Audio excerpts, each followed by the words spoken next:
আসসালামু আলাইকুম। আমরা জানি আমাদের অনেকেরই ডায়াল প্যাড আপডেট হয়েছে, তাই আমরা আগের ডায়াল প্যাড আনার জন্য কি করতে পারি, প্রথমে আমরা ডায়াল প্যাডে গেলাম, যার পর আমরা দেখতে পাচ্ছি আগের মতো নেই, পুরোপুরি আপডেট হয়ে গেছে। এখন দেখি এটাকে কল দিয়ে আমি দেখব যে এটাকে কেমন হয়। দেখি, আমি কল দিচ্ছি, কল দিয়ে দেখা যাক।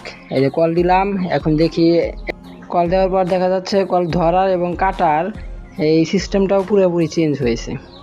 এরকম ছিল না, আগে উপরে নিচে কল ধরা এবং কাটার সিস্টেম ছিল।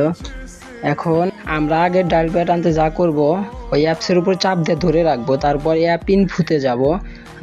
যাওয়ার পর আমরা খুঁজবো কোথায় আনইনস্টল আপডেটস লেখা আছে। অনেকের ফোনে অনেক জায়গায় থাকতে পারে, তবে আমার ফোনে এখন দেখি কোথায় আছে, ওই 3 ডটে যাওয়ার পর ওখানে লেখা আছে আনইনস্টল আপডেটস। সেই আনইনস্টল আপডেটস করে দিলেই মোটামুটি আমাদের হয়ে যাবে, আগের মতোই ডায়াল প্যাড হয়ে যাবে। দেখা যাক কি হয়। এখন আমি কল দেব, কল দিয়ে দেখবো আগের মতো হয়েছে কি না। দেখি, আমি কল দিচ্ছি, এখানে দেখা যাচ্ছে হয়ে গেছে। এখন কল দিয়েও আমি দেখতে পাচ্ছি আগের মতোই হয়ে গেছে। তো বন্ধুরা, আপনারা যারা এরকম করতে চান এভাবে করে নিতে পারবেন। ভিডিওটি শেয়ার করে অন্যজনকে দেখার সুযোগ করে দিবেন।